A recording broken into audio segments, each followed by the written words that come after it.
Aujourd'hui, chers frères et sœurs, nous allons parler de ces anges qui nous entourent et veillent sur nous. Nous demandons à Allah que notre assemblée fasse partie de celles qu'entourent les anges, que sa miséricorde nous couvre et qu'il mentionne nos noms auprès de lui. Qu'Allah nous accorde cette récompense ultime, qu'à la fin de cette rencontre, on nous dise « Levez-vous, vos péchés sont pardonnés. Rien n'est impossible pour Allah. » Parler des anges est une tradition suivie par les prophètes lorsqu'ils enseignaient à leur peuple. Notre bien-aimé prophète Muhammad, paix soit sur lui, le maître des prophètes, avait l'habitude de parler des anges à ses compagnons, même sans qu'ils ne l'interrogent à ce sujet.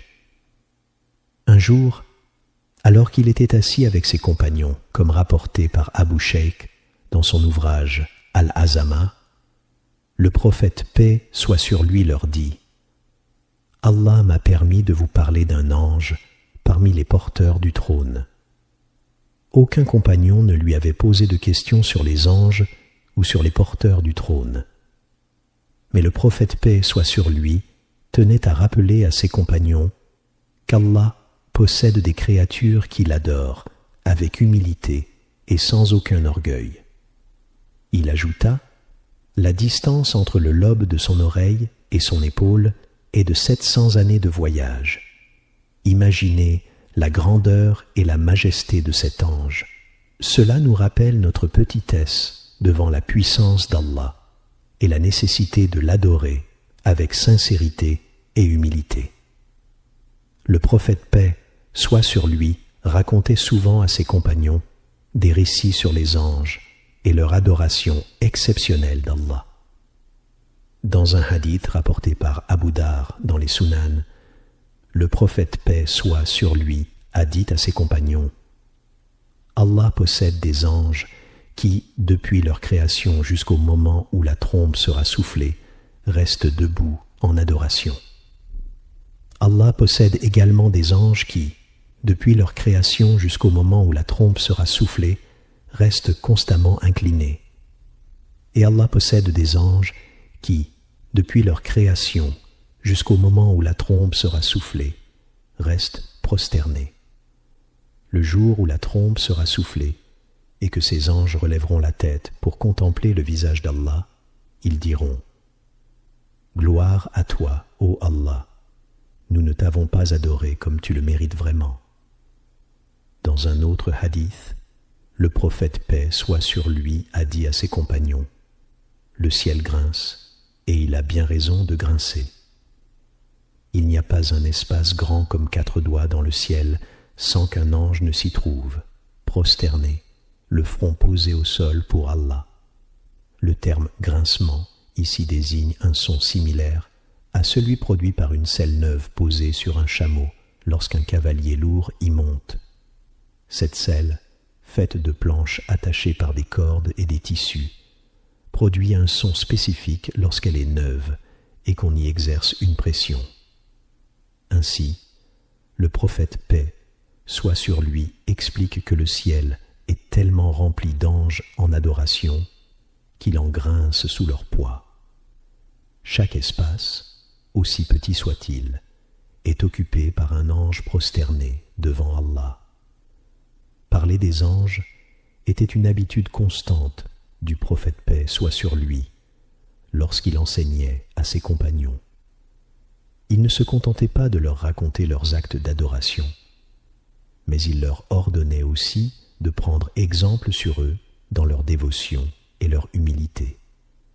Le prophète paix soit sur lui disait à ses compagnons « Allez-vous vous ranger en rang comme se sont rangés les disciples avec Jésus, ou comme les croyants se sont rangés avec Moïse, ou encore comme les enfants d'Adam se sont rangés avec lui. » Puis il ajouta « Non, mais alignez-vous comme les anges se rangent devant leur Seigneur. » Les compagnons demandèrent alors « Et comment les anges se rangent-ils devant leur Seigneur ?» Le prophète paix soit sur lui répondit « Ils complètent les premiers rangs et s'alignent parfaitement, comme s'ils étaient attachés par une corde invisible. Le prophète paix soit sur lui liait constamment les comportements des croyants à ceux des anges et disait, selon un hadith authentique, lorsque le serviteur se lève pour prier la nuit et qu'il utilise le siwak bâton d'arak pour se nettoyer les dents avant sa prière, un ange vient se tenir près de lui pour écouter sa récitation. Si le serviteur a utilisé le siwak et que sa bouche est purifiée, l'ange s'approche encore plus près, jusqu'à poser sa bouche sur celle du récitant. Ainsi, aucun son ne sort de la bouche du récitant sans qu'il ne pénètre directement dans l'être de l'ange. Cela montre un lien spirituel extraordinaire entre les êtres humains et les anges, soulignant l'importance de la pureté et de la dévotion dans l'adoration. Le prophète paix soit sur lui a interdit de nuire aux anges et nous a mis en garde contre tout acte qui pourrait les déranger. Il a dit, celui qui a mangé de l'ail ou de l'oignon, qu'il s'éloigne de nous. Dans une autre version, il a précisé qu'il s'éloigne de notre lieu de prière, car les anges sont incommodés par ce qui incommode les fils d'Adam. Le prophète paix soit sur lui nous a enseigné à adopter une attitude respectueuse envers les anges. Il nous a ordonné de ressentir leur présence dans nos assemblées de rappel d'Allah et de garder à l'esprit que lorsque nous nous levons pour prier et utilisons le siwak, bâton d'arak pour se nettoyer les dents, un ange se rapproche de nous. Lorsque nous restons assis dans la mosquée après la prière, les anges implorent Allah en notre faveur.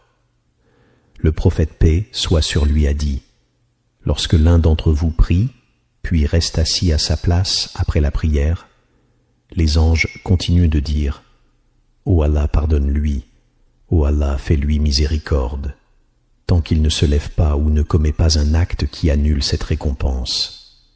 Ce lien avec les anges est profond.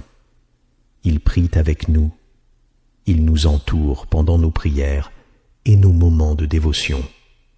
Le prophète paix soit sur lui nous a ordonné de nous aligner dans les rangs comme les anges le font et de garder nos corps et nos haleines propres pour ne pas les déranger. Le prophète paix soit sur lui nous a également informé que parfois les anges nous entourent même pendant notre sommeil. Dans un hadith authentique, il a dit, lorsque le serviteur s'endort en état de pureté, un ange reste à ses côtés. Ainsi, la relation entre les croyants et les anges est une connexion spirituelle précieuse qui demande respect, pureté et conscience constante de leur présence. Lorsque le croyant dort en état de pureté rituelle, en étant en état d'ablution, un ange reste proche de lui, comme s'il était enveloppé dans son vêtement le plus intime.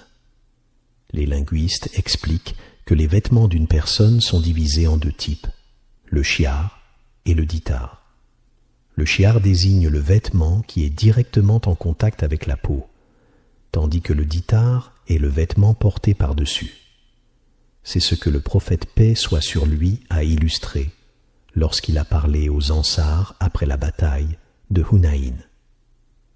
Lors de cette bataille, le prophète paix soit sur lui avait distribué le butin et accordé une part plus importante aux nouveaux musulmans de la conquête de la Mecque, afin de renforcer leur foi par des biens matériels. Quant aux Ansar, leur foi solide et leur attachement à la religion ne nécessitaient pas ce genre d'encouragement matériel. Certains Ansar ont ressenti une gêne à ce sujet. Alors, le prophète paix soit sur lui est monté sur le manbar, la chaire, et leur a adressé un discours. Il a déclaré, « Les gens sont comme un ditar, un vêtement extérieur, et vous, ô Ansars, vous êtes comme un shi'ar, un vêtement intérieur. » Cette comparaison montre la proximité et l'intimité particulière que le prophète paix soit sur lui ressentait envers les Ansar. Le shi'ar, étant en contact direct avec le corps, symbolise un lien profond et privilégié. Ainsi, lorsqu'une personne s'endort en état de pureté, un ange reste si proche d'elle qu'il est comme un vêtement intime qui touche directement son corps. À chaque mouvement pendant son sommeil, cet ange prie et invoque Allah en faveur de cette personne. À chaque fois que le croyant change de position pendant son sommeil, l'ange qui veille sur lui dit « Ô Allah, pardonne-lui. Ô Allah, fais-lui miséricorde. Ô Allah, pardonne-lui. Ô Allah, fais-lui miséricorde. » Et cela continue jusqu'à ce qu'il se réveille. Chers frères et sœurs, ce lien entre les anges et nous est présent dans plusieurs aspects de notre vie. Lorsqu'on mange, lorsqu'on prie, et même lorsqu'on lutte dans le chemin d'Allah. Allah soutient certains de ses serviteurs par l'envoi des anges. Ce lien s'étend également aux assemblées où le nom d'Allah est évoqué. Que ce soit dans une mosquée, une maison, une école ou tout autre lieu, le prophète paix soit sur lui nous a informé que les anges entourent les personnes réunies pour se souvenir d'Allah. Ces anges, qui ont une connexion particulière avec nous, méritent que nous cherchions à mieux les connaître. Comment ont-ils été créés? Quand ont-ils été créés? Quel est le lien entre les anges et les djinns?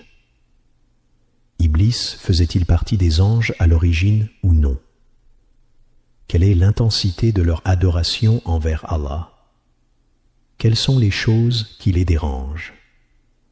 Les anges peuvent-ils prendre une forme humaine? Combien sont-ils? Ces questions méritent réflexion et étude, car elles renforcent notre foi et notre compréhension du monde invisible. Les anges, quel est leur lien avec les prophètes et les messagers? Pouvons-nous, aujourd'hui, voir les anges? Quelqu'un a-t-il déjà vu un ange sous sa forme réelle? Les anges peuvent-ils encore descendre vers une personne en détresse, envoyée par Allah pour l'aider?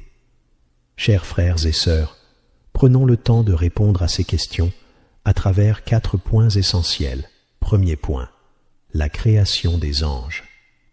Les anges ont été créés par Allah à partir de la lumière. Le prophète paix soit sur lui l'a clairement affirmé dans un hadith authentique rapporté par Al-Bukhari. Il a expliqué qu'Allah a créé les anges à partir de la lumière, les djinns à partir d'une flamme pure de feu, une flamme spéciale qui s'élève au sommet du feu, parfois bleutée ou d'une autre couleur distincte, Adam à partir d'une argile collante, comme cela nous a été décrit. Les anges ont donc été créés avant les humains et avant les djinns. Ils furent créés pour glorifier Allah et pour l'adorer en toute soumission et pureté. Ces créatures magnifiques et obéissantes existent depuis des temps immémoriaux, précédant la création de l'humanité et des djinns. Allah a voulu qu'ils soient ses serviteurs fidèles, ses messagers invisibles, et qu'ils remplissent des missions précises dans ce vaste univers. Dans les prochains points, nous approfondirons d'autres aspects fascinants de ces nobles créatures. Après avoir créé les djinns, Allah les installa sur terre. Mais les djinns semèrent le désordre et la corruption, désobéissant au commandement divin. Alors, Allah envoya les anges pour les combattre. Les anges les affrontèrent, les expulsèrent de la terre et les repoussèrent vers les îles des mers, comme mentionné dans un hadith authentique.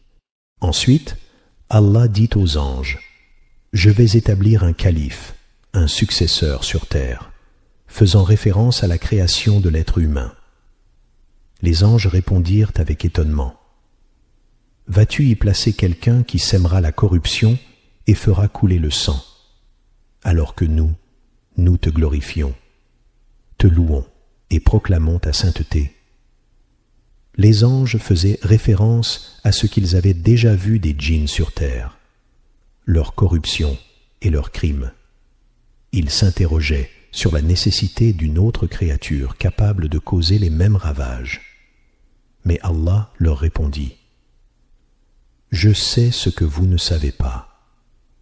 Ensuite, Allah enseigna à Adam les noms de toutes choses, et il les présenta aux anges pour démontrer la sagesse et la particularité de cette nouvelle création. Ainsi, dans cet ordre précis, premièrement, Allah créa les anges, les serviteurs obéissants et purs. Deuxièmement, puis il créa les djinns, qui reçurent la liberté du choix, mais semèrent le chaos. Troisièmement, enfin, Allah créa les humains, leur accordant une mission particulière sur terre. Parmi les anges, il existe différentes catégories, chacun ayant une mission précise. Certains sont chargés de transmettre les messages divins, d'autres veillent sur les créatures, et d'autres encore enregistrent les actions des humains. Le mot malak, ange, dérive d'une racine arabe signifiant messager envoyé. Leur rôle central est d'accomplir fidèlement les ordres d'Allah, sans jamais faillir ni désobéir. Cette harmonie dans la création divine nous montre l'immense sagesse d'Allah et la complémentarité parfaite entre ses créatures. Le terme alouka signifie message. Ainsi, lorsque quelqu'un dit « Je t'ai envoyé une alouka », cela veut dire « Je t'ai envoyé un message ». Par conséquent, le mot malak, ange, dérive de cette même idée, signifiant messager entre deux parties, tandis que alouka désigne directement le message transmis. Les fonctions des anges, la deuxième question. Les anges ont des fonctions variées et spécifiques. Certains d'entre eux sont exclusivement chargés de transmettre les messages entre Allah et ses serviteurs. C'est notamment le rôle de Jibril, que la paix soit sur lui. Allah dit dans le Coran, « L'Esprit fidèle est descendu avec ce message sur ton cœur, afin que tu sois parmi les avertisseurs. En une langue arabe claire, Jibril n'était pas seulement chargé de transmettre la révélation à notre prophète Mohammed, paix soit sur lui, mais aussi aux autres prophètes avant lui. Il descendait avec les révélations adressées à Moussa, Issa et bien d'autres prophètes. Le rôle central de Jibril est le messager céleste par excellence, intermédiaire entre Allah et ses messagers. C'est pourquoi, lorsque les Juifs interrogèrent le prophète Mohammed, paix soit sur lui, sur celui qui lui apportait la révélation, et qu'il leur répondit que c'était Jibril, ils dirent « C'est l'ennemi des Juifs parmi les anges ». Cette haine venait du fait que Jibril révélait les complots des Juifs contre Moussa.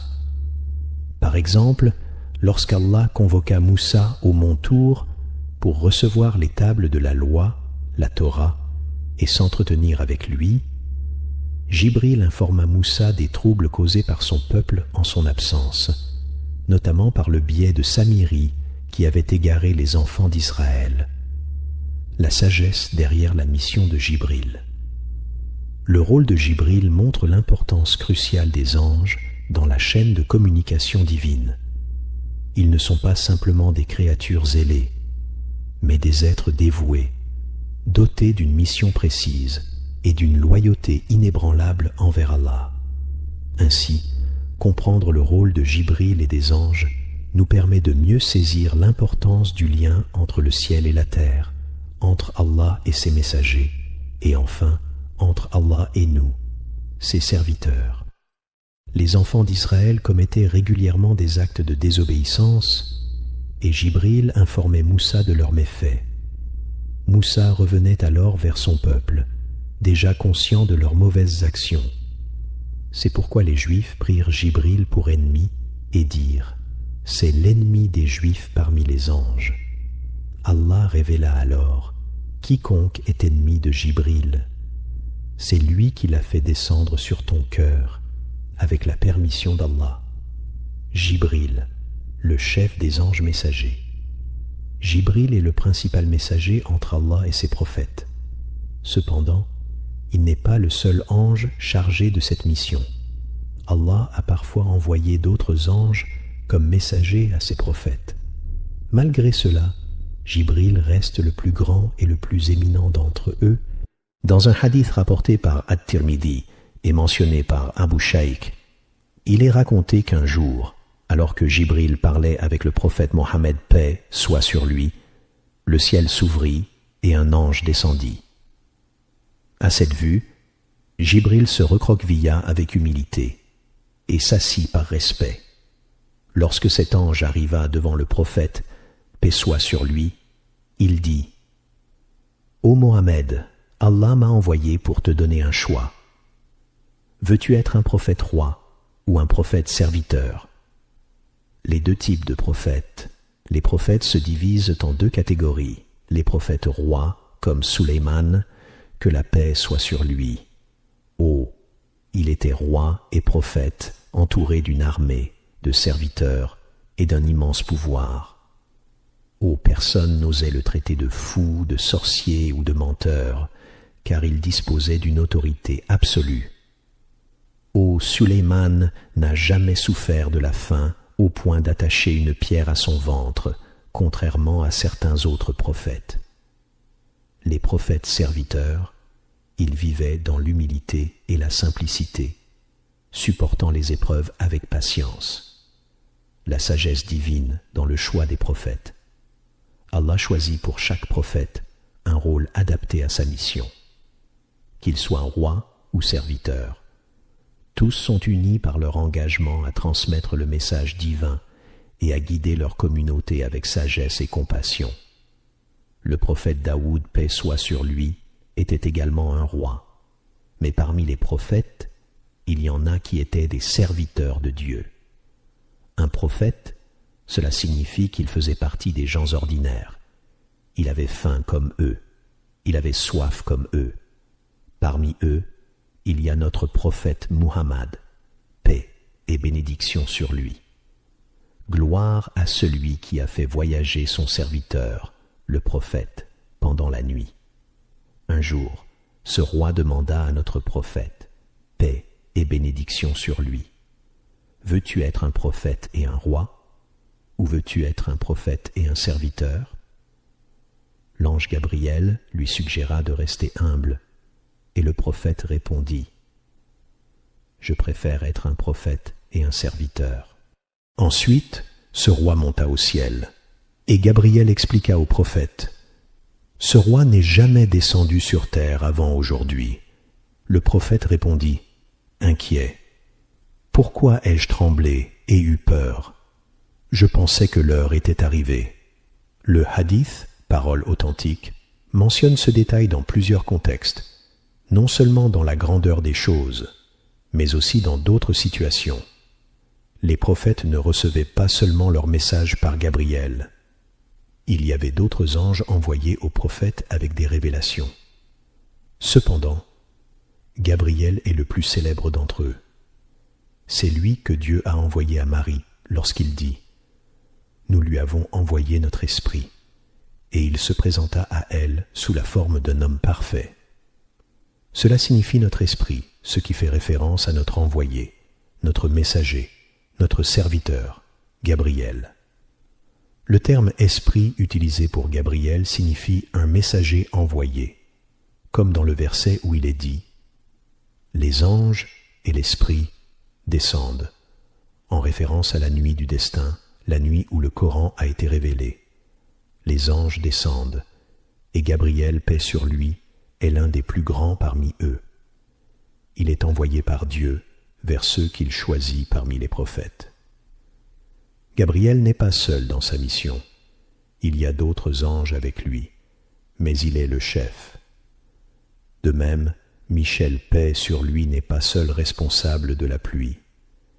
Il a d'autres anges qui l'accompagnent, mais il est le principal.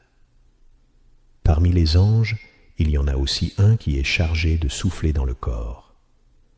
Il s'agit d'Israfil, paix sur lui.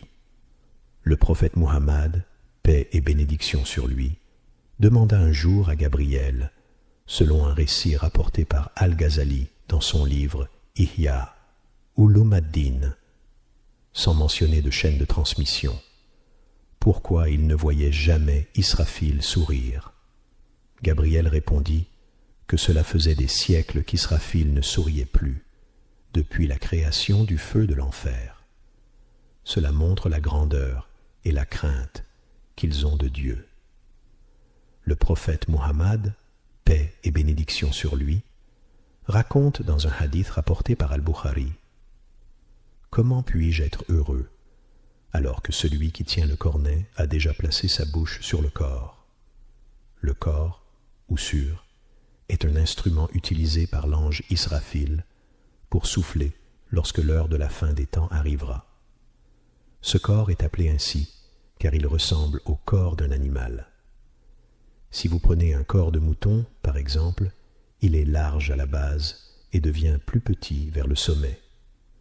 Si vous en extrayez la matière à l'intérieur et soufflez à travers, le son serait très fort. C'est pourquoi cet instrument est appelé le corps. Ce récit montre la solennité de la situation et l'attente de la fin des temps, lorsque tout sera régi par la volonté divine. Israfil, paix sur lui, l'ange chargé de souffler dans le corps, attend l'ordre de souffler.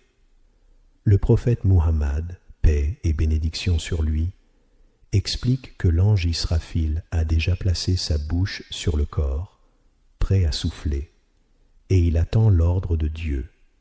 Cela montre à quel point l'attente de l'heure est proche et que les anges sont toujours prêts à accomplir leur mission. Cela nous rappelle aussi un geste que beaucoup de gens font inconsciemment. Lorsqu'on ne comprend pas ce qu'on nous dit, on incline la tête et on demande de répéter. Ce geste d'incliner et de redresser la tête est similaire à ce que fait Israfil. Il baisse une oreille et lève l'autre, attendant l'ordre de Dieu. Ce geste, bien que simple, montre à quel point les créatures célestes sont en attente de la volonté divine. En ce qui concerne l'ange chargé de prendre les âmes, il est souvent appelé Azraël, mais ce nom ne vient pas d'un hadith authentique. Il est plus communément appelé l'ange de la mort. Cependant, le Coran nous dit clairement, dit « L'ange de la mort, celui qui est chargé de vous, vous prendra. Ce n'est pas seulement l'ange de la mort qui prend les âmes, mais d'autres anges l'accompagnent dans cette tâche.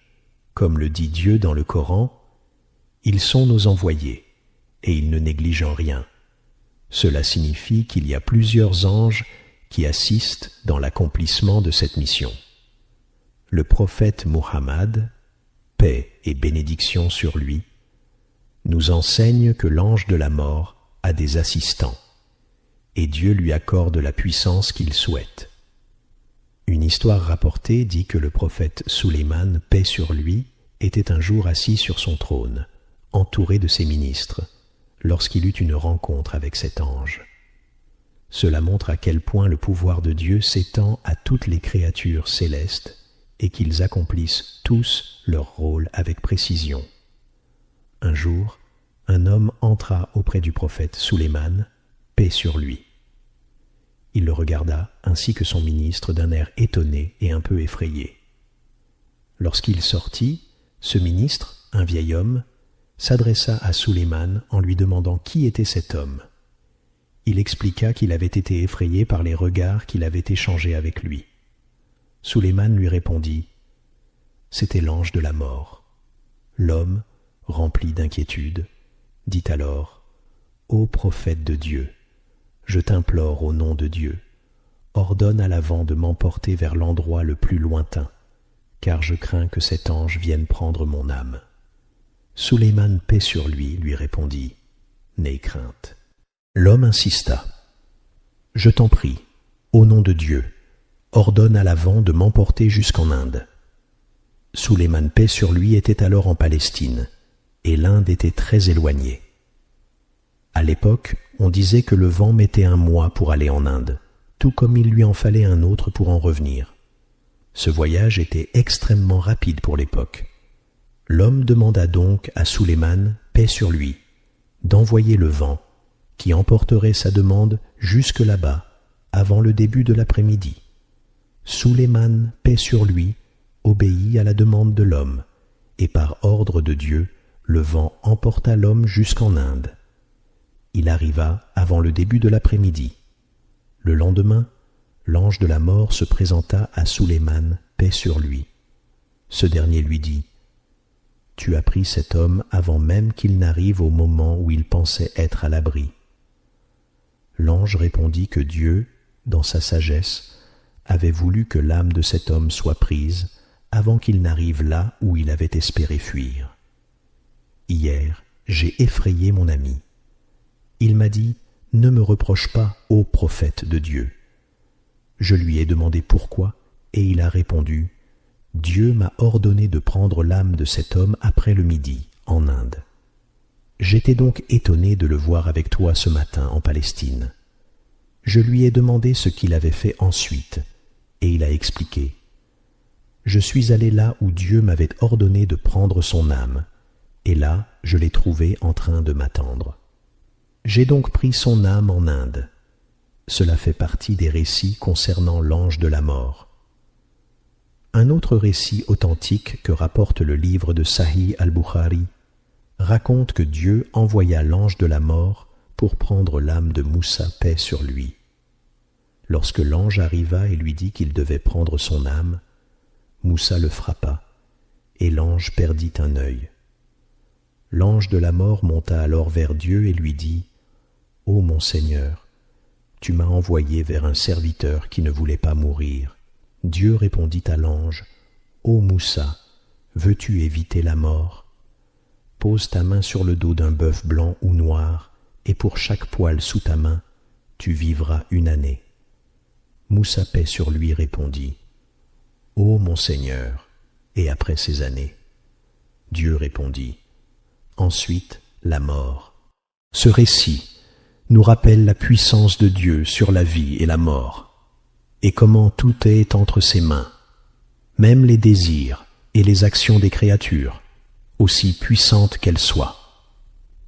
Dieu répondit à Moussa, et Moussa dit, « Ô mon Seigneur, maintenant. » Cela peut prêter à confusion pour certains. Comment Moussa a-t-il pu frapper l'ange de la mort, et pourquoi réagit-il ainsi face à lui? Comme l'a expliqué Ibn Hajar et d'autres dans leurs commentaires, l'ange de la mort se présenta à Moussa sous la forme d'un homme, et non sous sa forme d'ange. Quand l'ange entra, il ne lui annonça pas qu'il était l'ange de la mort et qu'il venait prendre son âme. Moussa, paix sur lui, étant un homme fort, se sentit menacé, s'approcha de lui, le repoussa, et comme mentionné par Ibn Hajar, sa main toucha l'œil de l'ange et le blessa. Il faut imaginer cela. L'ange de la mort, qui est une créature puissante, se retrouve avec un œil en moins à cause de l'action de Moussa.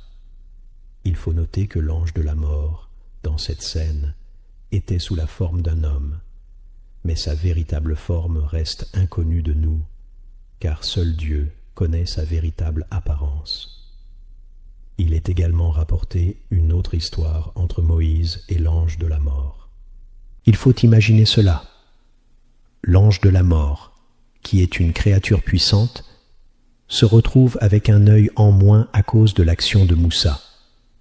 Il faut noter que l'ange de la mort, dans cette scène, était sous la forme d'un homme, mais sa véritable forme reste inconnue de nous, car seul Dieu connaît sa véritable apparence. Il est également rapporté une autre histoire entre Moussa et l'ange de la mort. Un jour, le peuple de Moussa lui dit, « Ô Moussa, nous avons peur de la mort. Nous sommes troublés et ne trouvons plus de paix. À chaque fois que nous parlons de la mort, notre cœur se serre. Demande à Dieu de ne jamais nous envoyer l'ange de la mort. » Moussa, paix sur lui, invoqua alors Dieu. Et à partir de ce moment, les hommes et les femmes commencèrent à vieillir rapidement. Cela montre non seulement la puissance de Dieu sur la vie et la mort, mais aussi la grande importance de notre foi et de notre relation avec lui face à des situations inévitables. Les enfants et leurs descendants continuaient de vieillir, jusqu'à ce que le fils atteigne l'âge de 80 ans, sa mère est 100 ans, sa grand-mère en est 120, son arrière-grand-mère 140 et sa vis-à-vis 160. La situation est devenue telle que la maison entière était remplie de personnes âgées. Les gens entraient dans la maison et y trouvaient des malades, des personnes ayant besoin d'aide pour leurs besoins personnels, ou celles qui avaient besoin de vêtements. Le foyer comptait environ 20 personnes âgées, chacune ayant entre 700 et 800 ans. Un jour, ils se rendirent auprès de Moussa paix sur lui et lui dirent « Ô Moussa, la vie semble interminable. La ville est remplie de jeunes et de vieillards, mais personne ne meurt. Chacun d'entre nous, en vieillissant, a besoin d'aide. » Alors, Moussa paix sur lui, pria Dieu de leur renvoyer l'ange de la mort, car leur situation était devenue insupportable.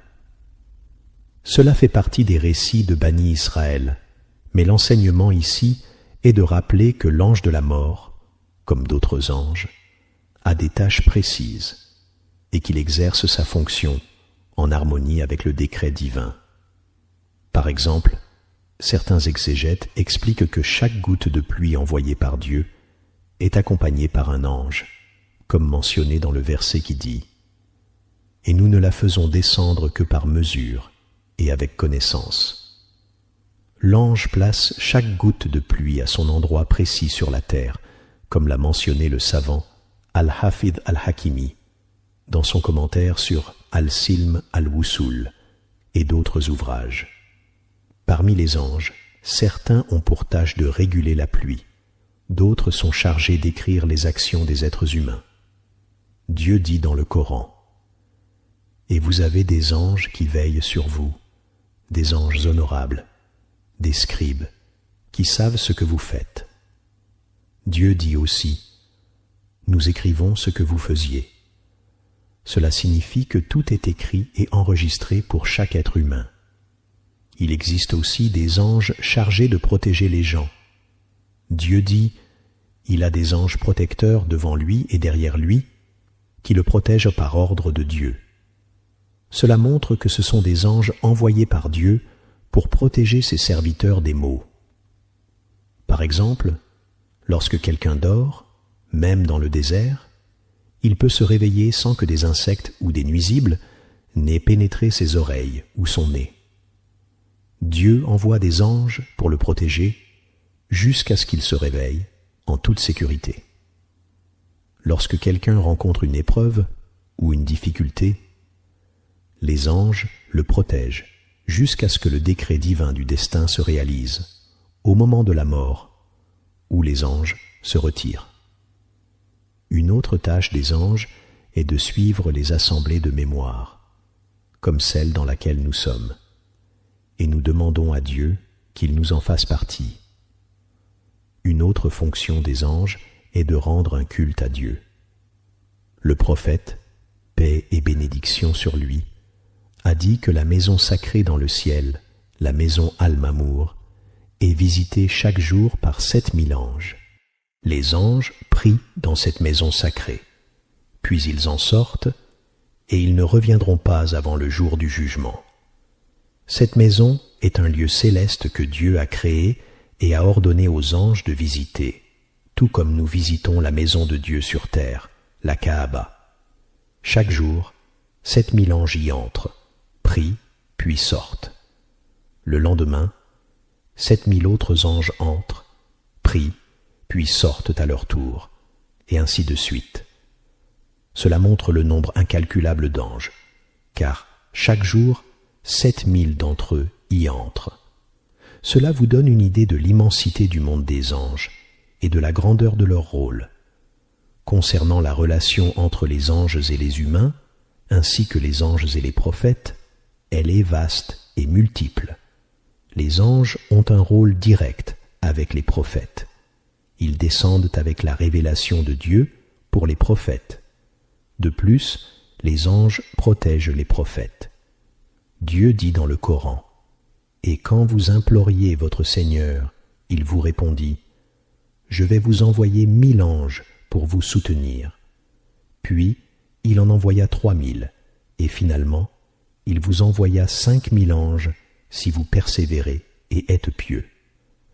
Ainsi, Dieu soutient ses prophètes avec des anges, qui les accompagnent dans les combats.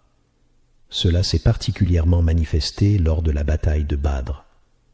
Dans le Sahih al-Bukhari, il est rapporté que certains compagnons poursuivaient un homme parmi les polythéistes et ils entendaient une voix derrière eux leur disant « Avance, Isam, avance !»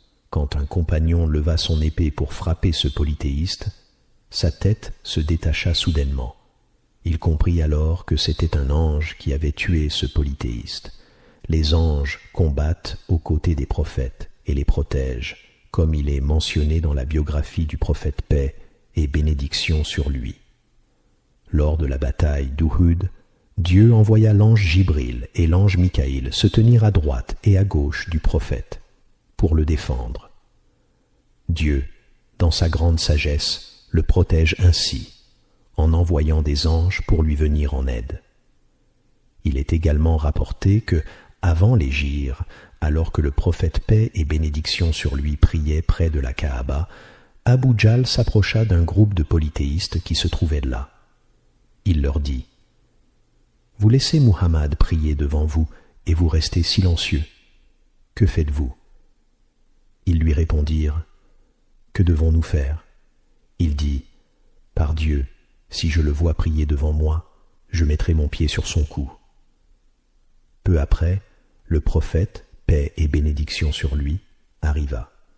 Il fit ses prières en élevant la voix, et Abu Jahl s'approcha pour poser son pied impur sur la tête du messager de Dieu. Mais à mesure qu'il s'approchait du prophète, il s'arrêta, effrayé par quelque chose qu'il ne comprenait pas, et recula rapidement, revenant sur ses pas. Quand il rejoignit ses compagnons, son visage était changé, et ils lui demandèrent ce qui s'était passé. Il répondit « Par Dieu, il y avait entre moi et lui un mur de feu. Les anges ont des ailes, et Dieu Tout-Puissant a mentionné la création des anges, disant qu'il a créé des messagers parmi eux, dotés de 2, 3 ou 4 ailes, et qu'il augmente la création de ce qu'il veut. Le prophète, paix et bénédiction sur lui, a dit « Si l'ange se rapproche de moi, il me retirerait un membre après l'autre. » Il a ajouté « Si l'ange venait trop près de moi, il m'enlèverait un doigt ici et un autre là. » Cela montre comment les anges défendent les prophètes et les messagers de Dieu. Ibn Kathir, en commentant le verset qui répond à celui qui appelle à lui et dissipe le mal et vous fait succéder sur terre, a raconté qu'un homme, qui était un conducteur de bétail, transportait des gens de Damas à Zabadani. Un jour, un homme monta sur l'une de ses bêtes, portant ses effets personnels, et lui demanda de l'emmener à Zabadani. Alors qu'ils étaient en chemin, l'homme lui dit de prendre un autre chemin, plus court, mais le conducteur répondit qu'il ne le connaissait pas. L'inconnu insista en disant qu'il savait que c'était plus court. Lorsqu'ils prirent ce chemin, l'homme demanda au conducteur de s'arrêter. Le conducteur pensa qu'il s'arrêtait pour une nécessité, mais l'inconnu descendit de cheval, sortit un couteau et s'approcha pour tuer l'homme et lui voler son argent et ses bêtes. Le conducteur, terrifié, supplia, et l'inconnu lui indiqua une fosse en disant « Tous ceux qui m'ont parlé comme toi, je les ai tués. » L'homme alors répondit « Accorde-moi juste un moment pour prier 2 unités de prière. » Il se mit à prier, récitant ce verset, qui répond à celui qui appelle à lui et dissipe le mal. Dieu répond à l'appel de celui qui est dans le besoin lorsqu'il l'invoque. Il dissipe le mal et vous fait succéder sur terre. Peu parmi vous vous rappelez cela. Il racontait « Alors, je vis un chevalier venir du haut de la vallée, monté sur un cheval blanc, portant une lance. Il la lança, et elle s'enfonça dans la poitrine du voleur, le tuant instantanément. Il s'approcha de lui et lui demanda « Qui es-tu, au nom de Dieu ?» L'homme répondit « Je suis un ange du 4e ciel. » Cela est rapporté par Ibn Kathir et montre que Dieu Tout-Puissant peut envoyer des anges à qui il veut parmi ses serviteurs. Dans un hadith authentique rapporté par Al-Bukhari, le prophète, paix et bénédiction sur lui, a raconté que 3 hommes, dans une époque ancienne, étaient chacun affectés par un mal, un aveugle, un chauve et un lépreux. Dieu leur envoya un ange sous forme d'un homme. Le premier, le chauve, lui demanda « Quel est ton désir le plus cher ?» Il répondit « Avoir de beaux cheveux et que cette affliction qui m'humilie devant les gens disparaisse. » L'ange posa alors sa main sur sa tête et ses cheveux devinrent beaux. Ensuite, l'ange demanda « Quel bien matériel désires-tu » Il répondit « Les vaches. » Alors l'ange lui donna une vache pleine. Il se rendit ensuite chez l'aveugle et lui demanda ce qu'il désirait. L'aveugle répondit « Rendre ma vue, afin de retrouver ma capacité à voir. » L'ange posa sa main sur ses yeux et restaura sa vue. L'ange lui demanda ensuite quel bien il préférait, et il choisit des moutons. L'ange lui donna une brebis pleine. Enfin, l'ange se rendit chez le lépreux et lui demanda ce qu'il désirait. Le lépreux répondit « Avoir une peau belle et saine, et que cette condition qui me fait rejeter des gens disparaisse. » L'ange toucha sa peau, et elle devint lisse et belle. L'ange lui demanda quel bien il préférait, et il choisit des chameaux. L'ange lui donna une chamelle pleine. Ainsi se termina l'histoire, un exemple de la miséricorde et du soutien divin envoyé à ses serviteurs. Ensuite, un ange est venu vers eux, envoyé par Dieu à un moment donné, comme le prophète paix et bénédiction sur lui, l'a mentionné dans un autre hadith authentique rapporté par Al-Bukhari.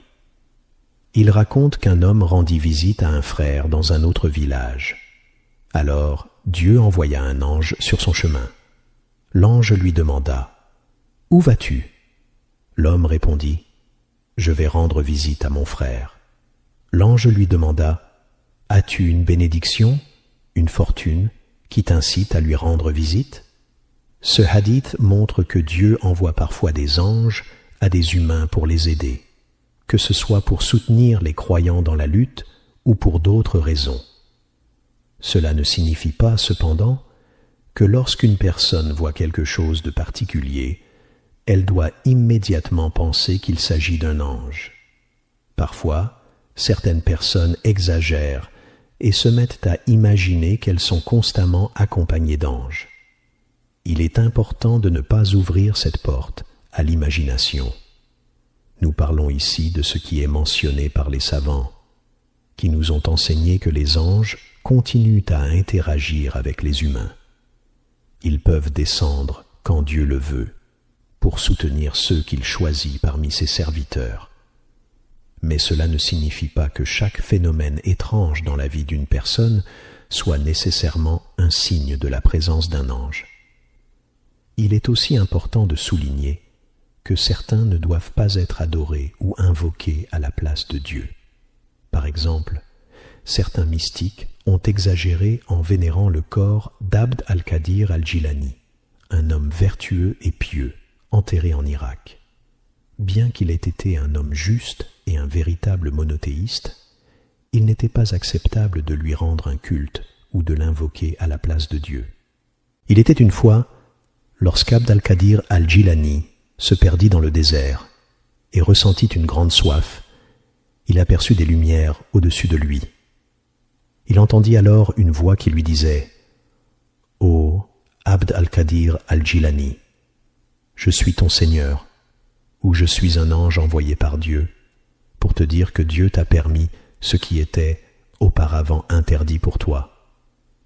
Tout ce qui était haram pour toi est désormais halal, puisque tu es un adorateur sincère et un homme vertueux. » Mais Abd al-Qadir al-Jilani, sachant bien que cela n'était pas possible, prit un peu de terre et se protégea en disant « Je cherche refuge auprès de Dieu. Partez, ennemis de Dieu. » Puis la lumière s'éteignit.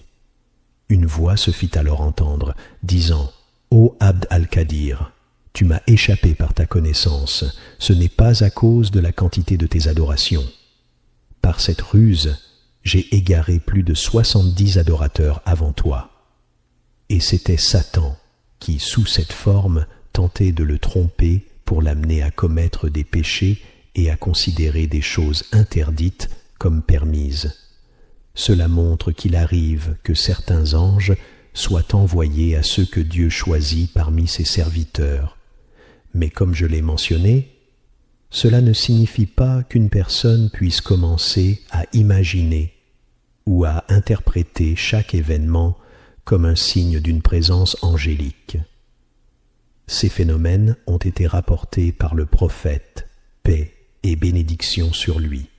Mais il est important de rester prudent et de se rappeler que seul Dieu connaît la façon dont ces événements se produisent. Le quatrième point à noter est que le prophète, paix et bénédiction sur lui, nous a avertis de ne pas nuire aux anges. Il a mentionné dans un hadith qu'ils maudissent ceux qui commettent certaines transgressions. Par exemple, si quelqu'un mange de l'ail ou de l'oignon, puis vient prier, l'ange le maudit en raison de l'odeur désagréable qui en émane. Cela s'applique à toute mauvaise odeur, comme celle du tabac, qui peut être émise après avoir fumé, rendant ainsi la prière désagréable pour les anges. Si une personne mange de l'ail ou de l'oignon, puis entre pour prier sans avoir nettoyé son haleine, cela nuit aux anges. De même, si quelqu'un fume et porte des vêtements imprégnés de l'odeur de la cigarette, puis entre pour prier, cela dérange les anges, car ces mauvaises odeurs ne sont pas agréables pour eux. Cependant, si une personne mange de l'ail ou de l'oignon, elle peut se laver la bouche avec de l'eau ou consommer quelque chose de frais, comme de la menthe, pour éliminer cette mauvaise odeur, ce qui pourrait rendre la prière plus acceptable. Cela fait partie des enseignements du prophète, paix et bénédiction sur lui, qui nous a mis en garde contre l'idée de nuire aux anges de cette manière. Un autre hadith, rapporté par Tirmidhi, mentionne que toute compagnie accompagnée de bruit, comme ceux des instruments de musique, est suivie par un démon. En revanche, toute compagnie qui se réunit pour le dhikr, souvenir de Dieu, est accompagnée par des anges. Cela signifie que lorsque nous voyageons ou nous trouvons en compagnie, il est important d'éviter les distractions inutiles comme la musique, qui repousse les anges et attire les démons. Le prophète, paix et bénédiction sur lui, nous a aussi avertis que les anges maudissent ceux qui insultent ses compagnons. Il nous a mis en garde contre le fait de critiquer ou de calomnier ses compagnons, et a également mentionné dans un hadith qu'un mensonge repousse les anges. Quand une personne ment, les anges s'éloignent d'elle, jusqu'à un certain point, à cause de la puanteur de son mensonge, une puanteur que les humains eux-mêmes ne peuvent pas sentir. Les anges, lorsqu'ils sont proches de quelqu'un qui ment, sentent une odeur nauséabonde et s'éloignent de cette personne, la laissant à une grande distance. Cela est dû à la puanteur de son mensonge.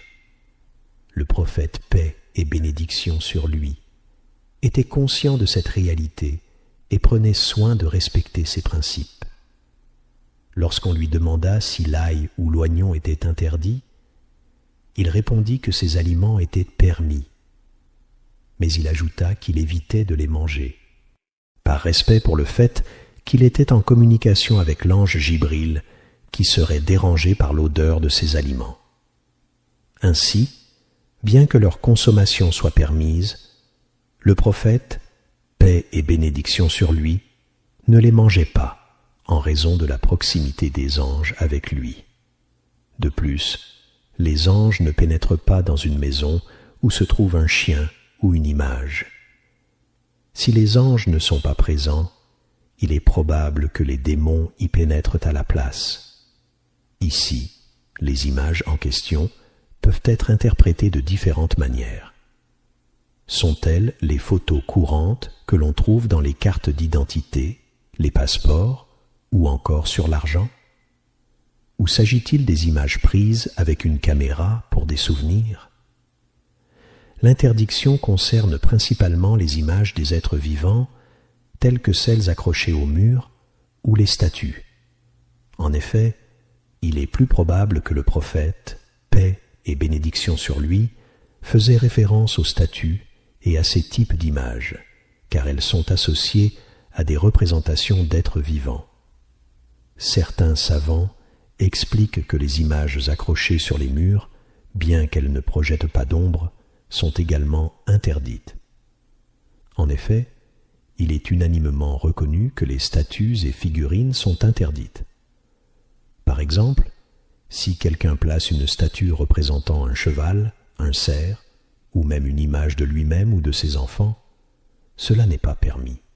Le prophète, paix et bénédiction sur lui, a ordonné de détruire ces statues. Il a dit que les anges ne pénètrent pas dans une maison où se trouve un chien ou une image.